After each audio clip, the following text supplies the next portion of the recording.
So we're just going to pull up on the left, just up here, and you can see the big doors here. So if you just meet at the big doors when you jump off the coach, we'll just take a picture there, and then I'll take you in to the entrance.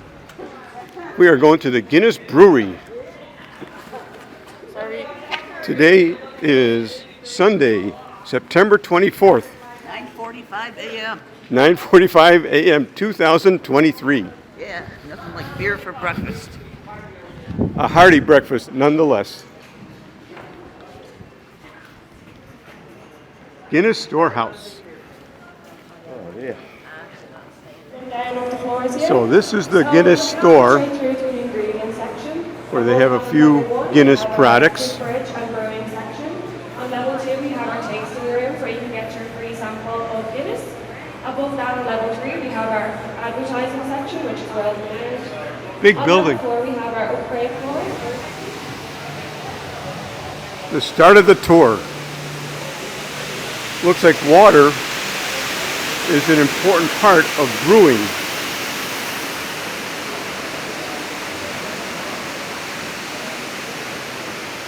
Ingredients.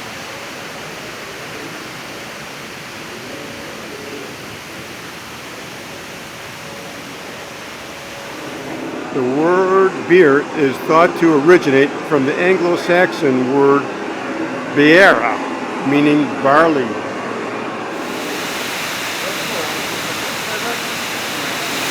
Well, they're sure making it known that water is an important part of brewing beer. So now add the skill of the brewer. So we are going up and downstairs, kind of going down right now. Yeast.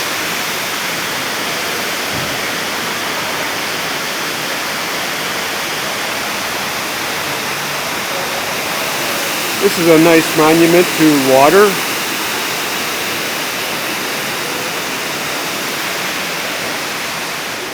So Arthur Guinness was finally regarded as the magical fifth ingredient of Guinness. Quite a rundown on the brewery is good. It's kind of 9,000 years. I mean, that's not just dipping your toe in the water, is it? They're settling in for the long stay. Nice big barrel.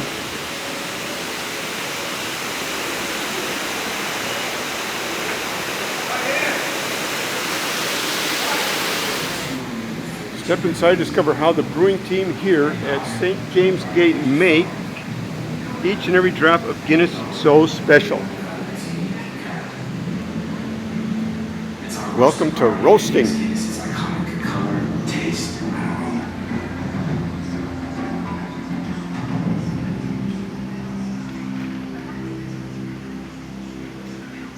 Well, heck of a roasting machine. Over the years, we perfected the art of roasting at St. James's Gate.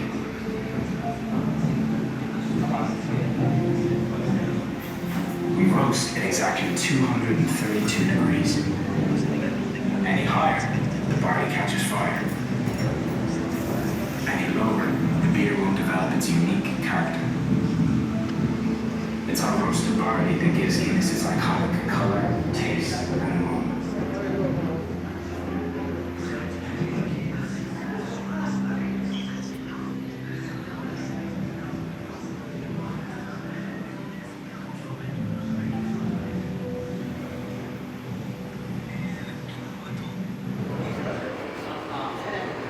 Guinness advertising.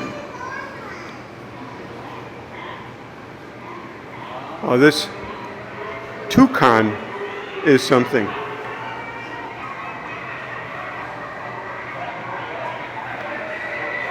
Well, that's a woman needs a man like a fish needs a bicycle. Oh, that's where that comes from. So we're getting a fermentation. So the brewing process, ingredients, milling, mashing, separation, boiling, cooling, fermentation, maturization, clarification, packing, and the best one, enjoy. Picture perfect.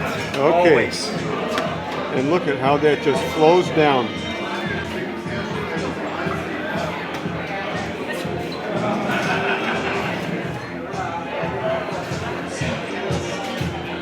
here we are on the top of the Guinness building, looking at Dublin.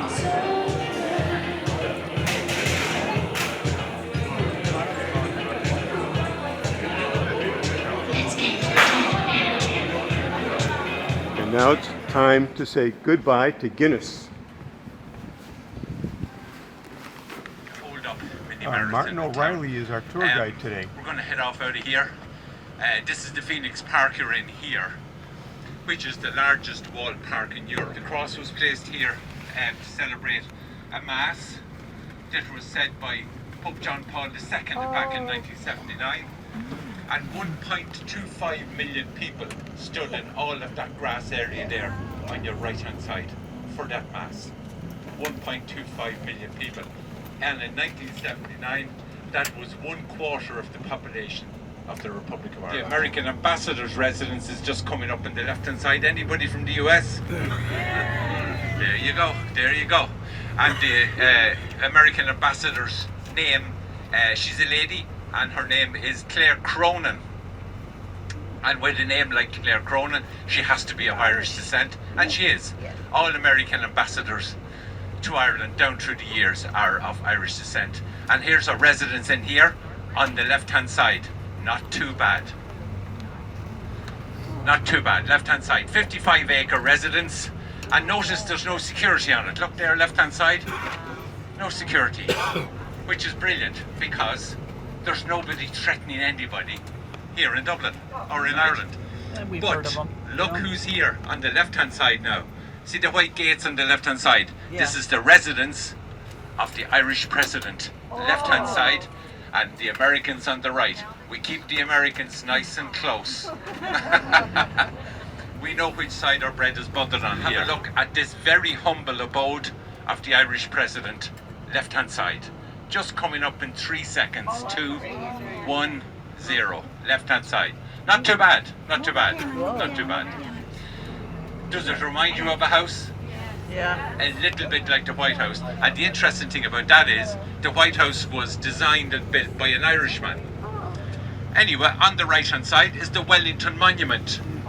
See that nice obelisk there on the right hand side? So, yeah, of course. Ireland's Sinead symbol. O'Connor just recently. 9,000-year lease. I'm sure you were told about that.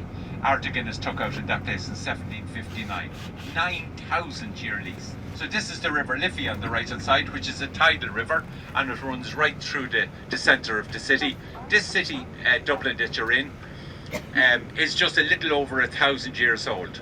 Founded by the Vikings. I'm sure you've seen television programmes and history channels about the Vikings down through the years. The Vikings used the river systems everywhere they went to conquer the lands that they went into, so they would have used the River Liffey here, which 1,000 years ago was about 1.5 times wider than it is now. The right hand side, you see the flag flying, the green, white and orange is the flag of the Republic of Ireland, right? And the interesting thing about that flag is it's flying outside the door of the oldest pub in Dublin. And that pub is called the Brazen Head, and they have been serving alcohol in that place, God bless them, great men and women that they are, since 1198 AD. Wow. Now that's what we call an old pub.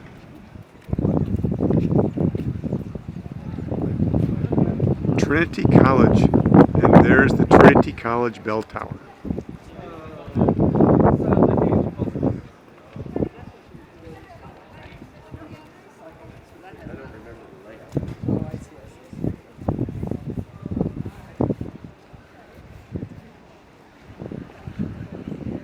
You can see two different languages there. The upper one is Gaelic, and the lower one is English. I can handle one of those two. And I've got any Legally Blonde fans here? Yeah, she played the lead role of Elle in the West End as well, and most recently, before she joined this show, she was one of the leading ladies of Celtic Women. So if you're a woman, if there's any fans there, you probably recognise her from that show.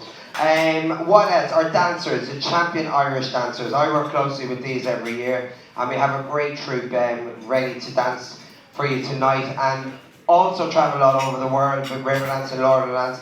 And we have current world champion Irish dancers dancing here for you tonight, ladies and gentlemen. So I think you should be, at the end of the evening, agreeing with me that you've had a great night. But I ask you just to sit back, relax, drink and get merry. If you don't drink, just get merry. And from me, thank you for listening to me, and I'll see you soon. Thank you.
The Irish International Stud and Japanese Garden.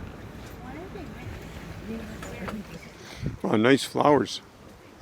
It'll be beautiful in the summer. Colonel William Hall Walker.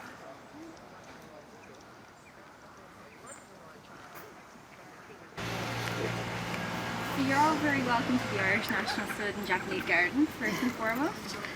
My name's Christine. I'm going to be taking you guys around the stud farm section today, and then afterwards I'm going to leave you guys at the Japanese Gardens, and they're going to be self-guided, so you can just wander around those at your own leisure. So basically that statue up there is of our founder, a man by the name of Colonel William Hall Walker. William was born in Scotland in 1856, and he came from a very wealthy brewing family that produced Walker beer. As a young man, William served in the British Army, which is where he earned his colonel title, and in 1900, Colonel William Hall Walker, he came here to Tully Stud Farm, and he purchased the land that surrounds us here, and it consisted of over 800 acres of top agricultural land. So he came here with his wife Sophie, and they began to breed horses here, and they were very successful at it. And many of his horses went on to win top races. Not all of them did, but many of them did. But despite his quirkiness, he was very successful at what he did.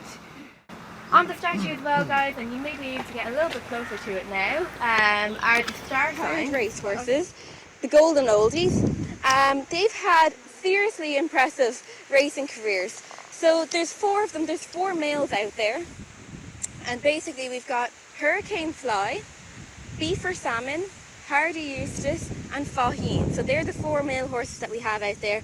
Now, as we move further on, you'll notice that with the stallions, they each have their own individual paddocks, and that each paddock is double fenced. So we keep them separate because the stallions, they are so full of testosterone, they can be quite highly strung, quite territorial, quite cheeky. So if they're in the same paddocks together, they would most definitely fight and attack each other.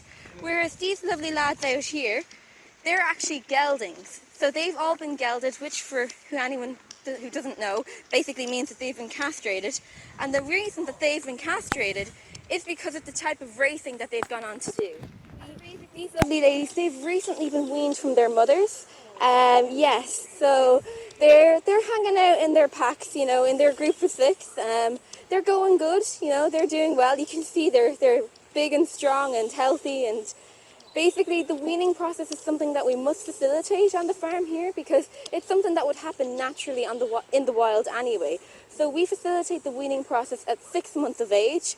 And it's not a traumatic process for the foals. You know, at 6 months of age, the mare, she really has no intention of letting her foal nurse, because at that stage they're kind of like teenagers. So she's kind of like, you know what, stop leeching off of mom, go off, get a job of your own. Something that's very important, it's a very random fact to have, but it's an important fact to have as well, is that all horses in the Northern Hemisphere, they have one official birthday. And that birthday is January 1st. Now, of course, not all foals are going to be born on January 1st because this would be an unbelievable coincidence. They're going to be born throughout the January and June period of time. However, for racing classification purposes, January 1st is their official birthday. Oh, this is the Japanese Gardens rugged path. Yeah, here's where it gets quite tricky. They got the footsteps high enough to keep out of the water, but if you slip, you get wet.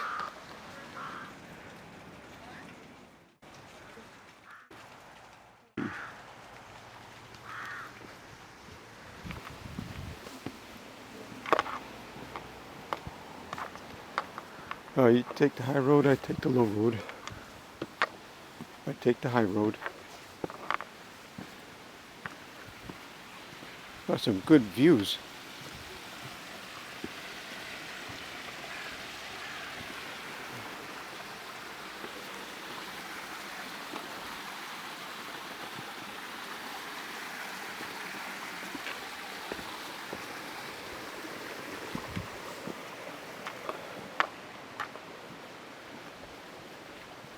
So this is the tea house. The bonsai tree in full bloom. We are at Brookfield Farm. What a pleasant place. And the roads were super narrow, but the bus made it. Lee put us through on a small cart road with a super big bus. Looks like we got a lot of stuff ready to eat. Oh my goodness, you've been in the wars. Let's have some lunch. Lovely to see you. Happy New Year. Very, very welcome. I'll do the emergency introductions first. My name is Ailba, but I'm not the most important person here. That is Ricky Ticky, Tabby, who is a very naughty dog. Don't take your shoes off. Here, you will lose one. I can find it in her mouth. She is a spaniel, 2 kinds of spaniel, and very pretty. Is anybody hungry? Yes. Oh, we're always hungry. We're getting ourselves ready for the horsey rides into the national park. So where are you from, guys? Giddy up, Frankie. Where are you from? Chicago. Chicago. And we are from Dallas, Texas. Your first time here? Yes. You enjoying the fun? Yes. You got good sound effects going. Yeah. Beautiful. Kind of natural. Right. Church in the distance That's there. St. Mary's Cathedral, sir. That's the main Catholic church for the town. It's dating back to, it was consecrated in 1855, which was dating back to about 1842-43. That's when it was started. It took about 12 years to build it. So it was done pretty quick. Quick enough, I was, considering we had the famine years there. That was around the time of the famine, but then up to a few years the time of the famine. The spire was added at a later date. That was added in 1919. So where are you taking us today? A mystery tour, sir. The what? A mystery tour. Oh, a mystery tour. We're going in here now to the Blarney National Park. And there's no motor traffic allowed in the park, only horses and walkers and bicycles. And there's 25,000 acres of park in here. Very running, that lay our river normally runs very clear and clean. It's very heavy this morning. And we saw a lot of rain last night, very dirty. Well, it makes for good water flow. It does, yeah.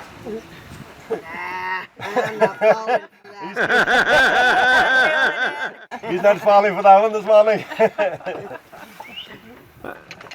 I'm getting out of here, way out of here. It's a bit out of my depth. We got a good stag here.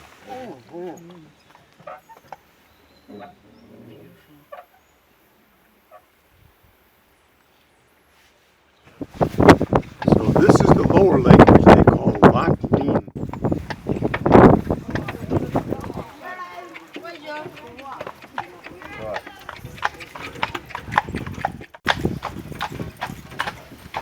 Yeah, the river is high. Very high. Now, what is it? Is this a river or pond or stream? We call it a river, sir. We call it a river. Does the river have a name? The river Deenach. Deenach. Deenach. D-E-E-N-A-G-A. Deenach.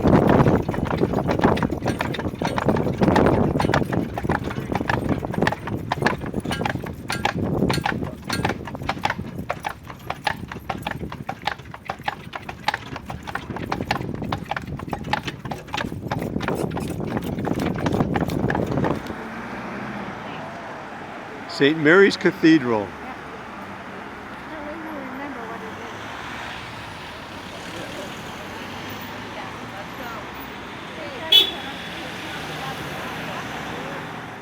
Tuesday, September 26, 2023.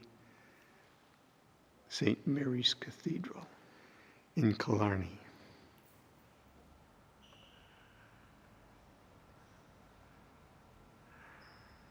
Nice and quiet in here.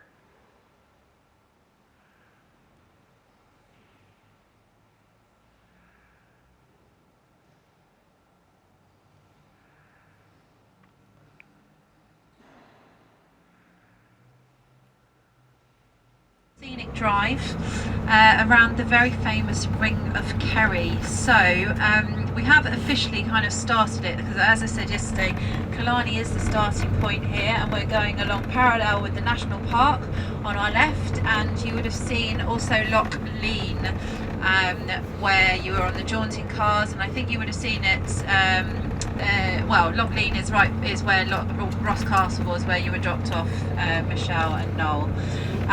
So if you were to look on the map, just if you wanted to orientate yourselves, you can't see it in detail of where we'll be going, but you can see where the Ring of Kerry is. So it's the Inverare Peninsula, and it is in it overlaps A5, A6 on the map.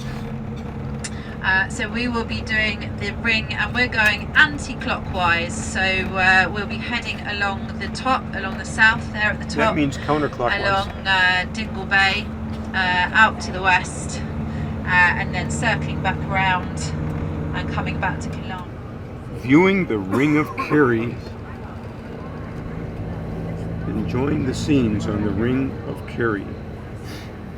One of our stops. Enjoying Ireland. This is the ladies' view of the Ring of Kerry.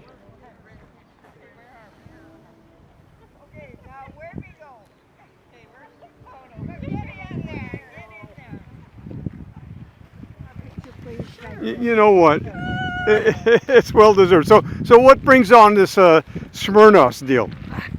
You're on video. You got to talk. Oh, I'm on video. Oh my yes. Stop it. This is not Smirnoff Herb. I know, but it's secret. This is Pachin. Yeah. From the Irish Travellers. Yeah. And I'd like to just add for the video, I am not drinking this because I'm pregnant. But You're making me shy. Stop it.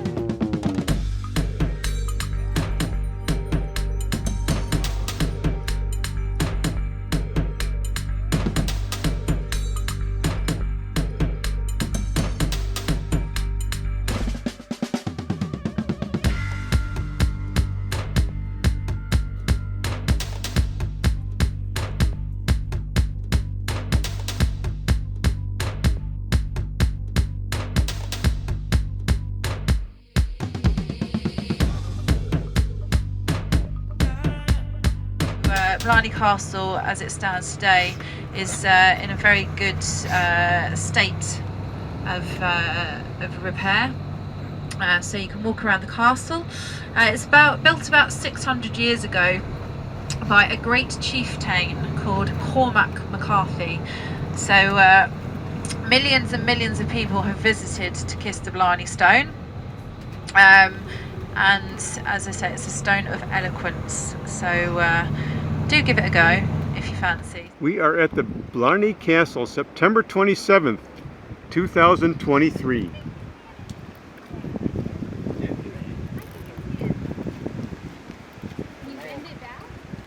In Ireland.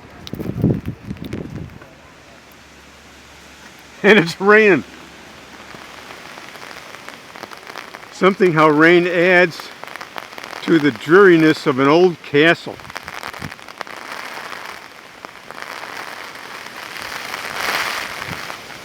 And we are definitely in the rain.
The Blarney Stone.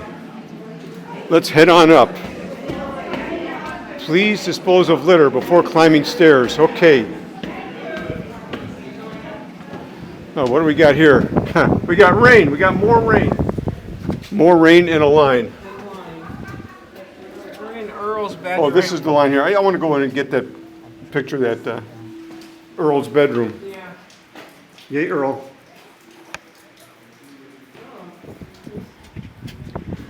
So Blarney Stone is this way. Watch your head, as they say. Ouch. Internal stairs. As opposed to extra. Wow. Yeah. But is it really tight? It is really tight. How the hell do we get back down? The Blarney Stone whisks you down. We have a slide up Well, don't leave your hat. You know what? Now we're made it to the top, at least to an open area of the Blarney Castle. It's nearly time to kiss the Blarney Stone. We still gotta go up.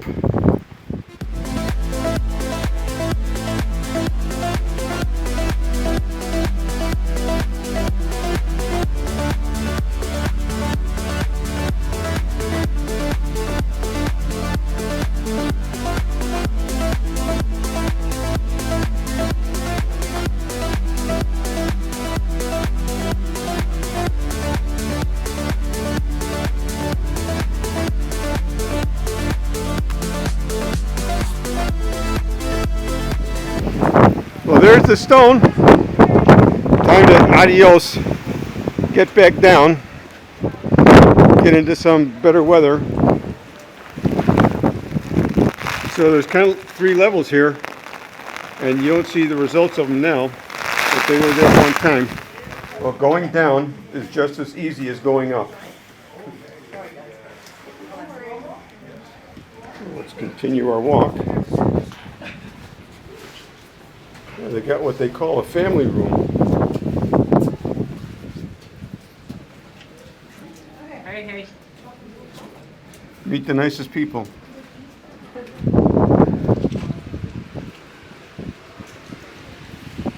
A lot of these arrow rooms, so the archers could go and fight off all the bad people.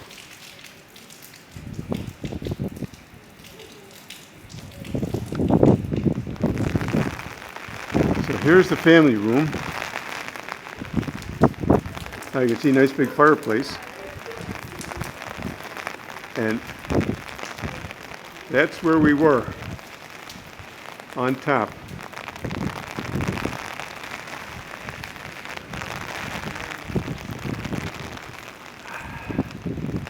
Oh, it's wet. Wait, and you can see how rainy it got here. The Blarney Castle. Boy, look at that wind The garden robe.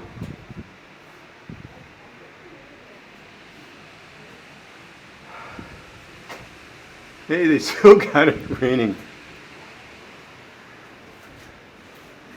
So we went in this way. It's one of the side rooms. Lovely, another garderobe. It's an indoor lavatory. At least that's great. I just had to go anyway. Huh? I had to go anyway. Now the murder hole. Murder hole.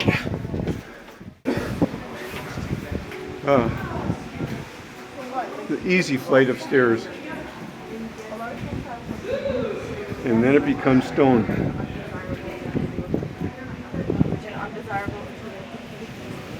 Oh, I understand. That's kind of intense. That was cool. The murder hole. Yeah. Oh. Murder hole.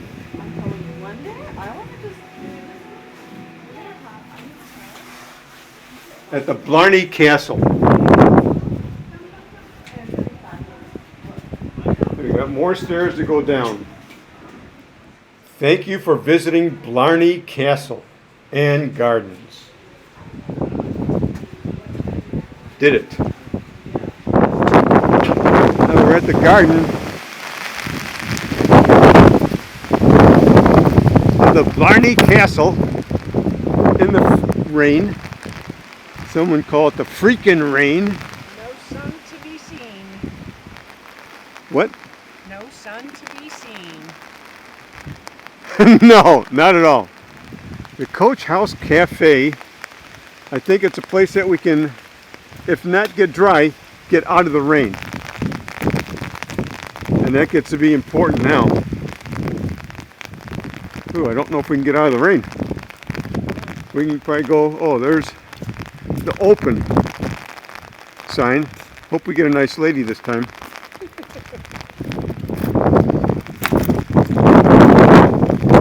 Well, here are the stables, and they converted to eating areas, which is nice. And if you want, you can eat like the horses did, with food in the corners.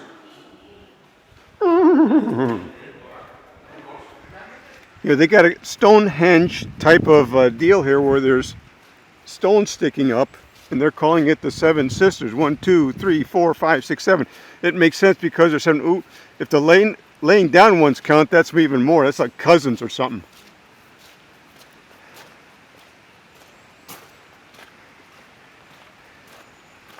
Seven Sisters.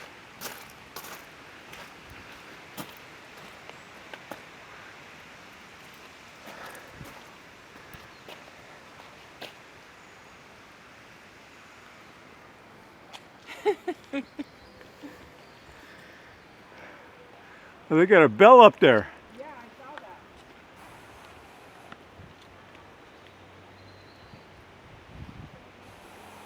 Yep.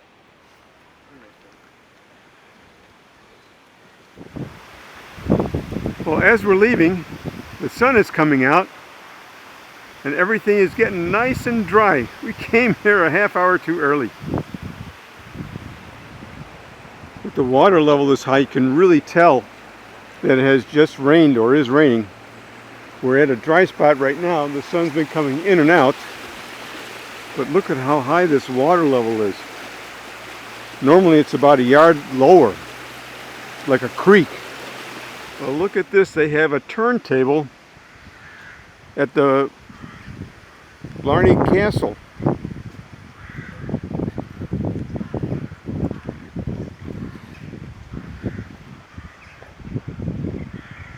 Post, so a very, very big booming trading post, and they held a very powerful presence here, and it made Waterford the most powerful and feared Viking settlement in the entire country. So local tribes would have to pay a tribute, so you know, like hush money, almost like mafia money, and it was known as nose money. And if you didn't keep your nose money up, so if you defaulted on your payments, the penalty was to have your nose cut off. Oh.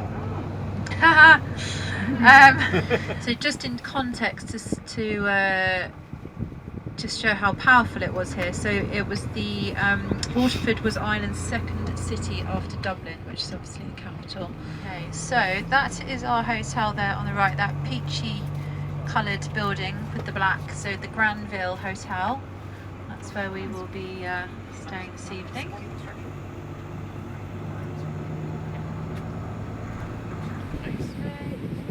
House of Waterford, Ireland, 1783. Our first look at Waterford.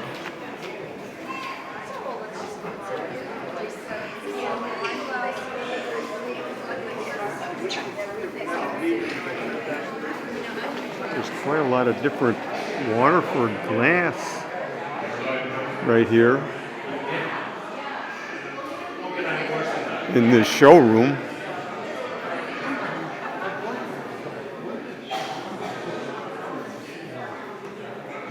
I was looking for a beer mug that looked kind of Waterfordy, and the only thing I saw were these guys, and they're kind of casual. Kind of misses the whole point of getting a Waterford type of glass. Well, something for the States, a Waterford American football.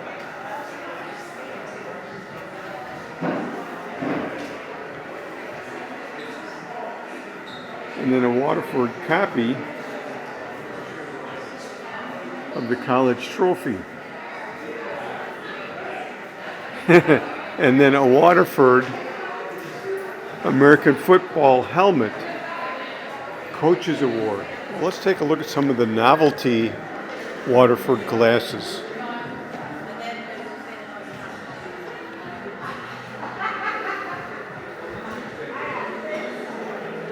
Grizzly bear, violin,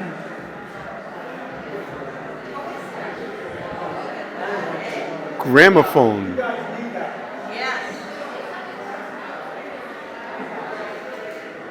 eagle, I think that's a violin. I can't read it. It's too small. and a gingerbread house.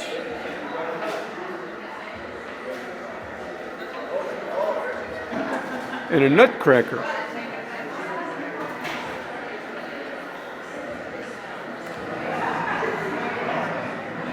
So are you grilling or grinding? Okay. Well, cool. Oh, and that's a vacuum? Yeah, it takes away all the dust. That makes it nice. Oh, let me... Oh, okay. Here's some interesting pieces. I like this seahorse here. Oh, a seahorse with a candle. Yeah, balance that on your head, buddy. Yeah. And a regular horsey. The crosses are nice. Here's the first shamrock we saw in Ireland.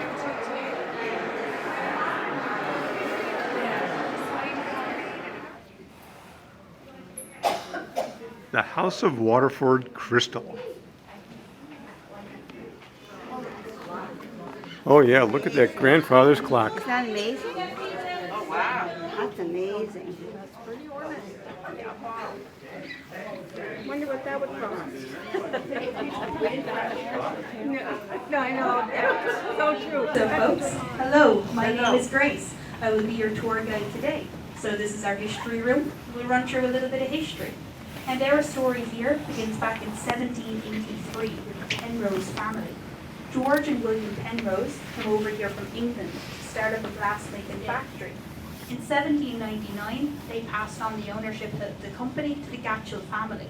They were a local Waterford family who were glassmakers by trade, so they actually knew all the right techniques to implement into the production process to help elevate the quality of the crystal. They went from champagne flutes to chandeliers, and in 1851 they achieved their biggest success yet. They'd won several gold medals at the Great Exhibition in Crystal Palace in Oslo. We'd remained closed up until 1947. And the reason we reopened was thanks to a Czechoslovakian man named Charles Bacek. He was a glassmaker on the continent, but in the aftermath of World War II, many of the economic conditions there just weren't right. A lot of those factories had shut down. 30 other experienced cutters and blowers, and they re-established Waterford Crystal. And then they set about training up the local population so we could expand from here. Various molds that they have for their applications. As that piece decreases in temperature, it will gradually lose its colour. And you can see the wooden tools that are in use. As Jamie was explaining, we use wooden tools here, and we use those because different materials give a different texture to the crystal, and we don't want to change the authentic feel that we've had for so long. Are you making and blowing into the piece at this stage? Blowing into it makes it hollow on the inside. And this is going to be a vase. I believe it's going to be the Santa Anita horse racing trophy, so it must be hollow on the inside in order to act like it. Now for our bigger pieces, so your likes of your large vases, your bowls, your decanters and the like, there's a machine at the back that distributes a predetermined weight of crystal called a billet for them to just pick up safe transformers from over 10 years to over 45 years of experience. Now there is more than 2 people that work here. These guys stagger their breaks, so that way there's always someone here. The other team, which would be making stemware, is off having a break right now. So we can see it's blown into the piece and it's expanded it out. And you're going to see it hitting it against the newspaper kind of ledge on the table. This is going to be a flash kind of piece on one side, so you're going to see it hitting it to make it flash. Simple as. Keep in mind this weighs probably about 12 kg. That's like 25 pounds. So yeah, that's a lot. And now he's blown into it, it's expanding it out into the shape of the bowl, and it's making the hollow bigger. Same with this. Something like this would be used to mark something spectacular like this. This is the NCAA Kentucky basketball tournament. 168 crystal panels. Oh, sorry if you didn't see it. So there's 2,668 crystal panels, and 300 of them every year are changed. They get different engravings depending on the year's theme. It might be love, hope, destiny, stuff like that. And then you would get the previous year's ones and you donate them off to charity. They donate them further, they sell them off, they get some money. And so that's what they do. I'll keep it up there. And also the refraction, the kind of fisheye effect. That's what these guys will see while they're cutting, and that's going to be difficult. And as well, this is like my final cut.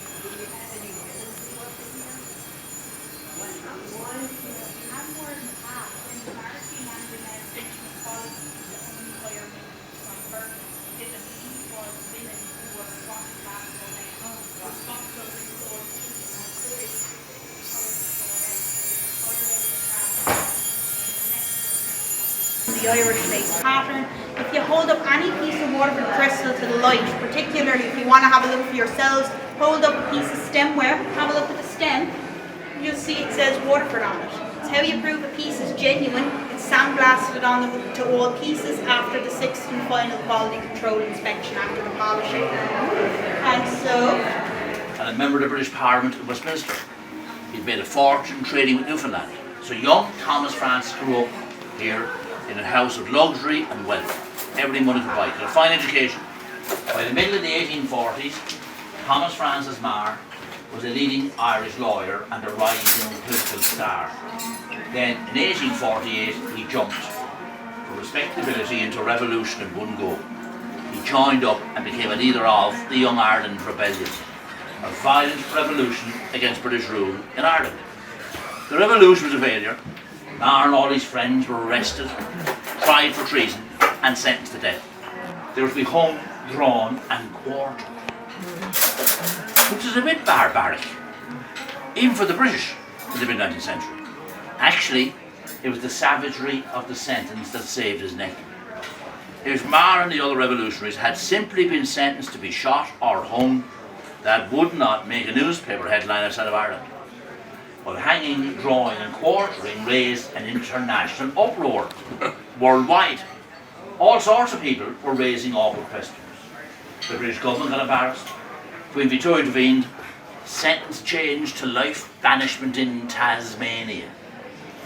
We're down Australia. Mar was lucky. He escaped to Tasmania after 4 years. He made his way to the United States. There's his arrival in New York City. He went on to become a top New York lawyer, an Irish-American politician, and a newspaper publisher. When the American Civil War erupted, Mar recruited 15,000 Irishmen from all around the country to fight with the Union against the Confederates.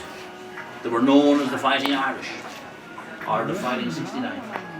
And under his command, they were the most decorated military unit for the Civil War. By the end of the war, Mar was a popular hero, a Union general, military governor in Chattanooga, and was then appointed first governor of a new territory called Montana, way up on the frontier. Mar was still serving as the governor in Montana when he disappeared in mysterious circumstances in the Missouri River at Fort Benton, July 1867. He was 43 years old. Today Mar is commemorated in Helena, the capital of Montana, with a statue. There's also a stone tablet on the roadway side. Just at the end of the stairs in reception, you can see his portrait and autograph. But Mar's outstanding monument in Ireland today, it's the flag. Thomas Francis Mar, the man born upstairs, is the man who chose the Irish flag, and he first flew the flag in Waterford on March 7th, 1848, at the start of the Revolution. Now, we've been on the streets of the old town. Hope you've learned a little. Hope you enjoyed it. Bring home a memory.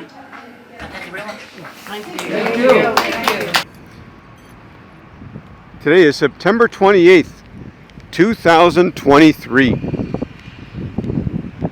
We are getting ready to board the sea ferry to England, but because of weather, the ferry has been delayed. So it appears that our ferry is coming in. They were slowed down because of the heavy winds and rain and bad weather. So that is haunting us a little bit, but hopefully they can unload and we will load, and by 11 o'clock versus 9 o'clock we should be out of here.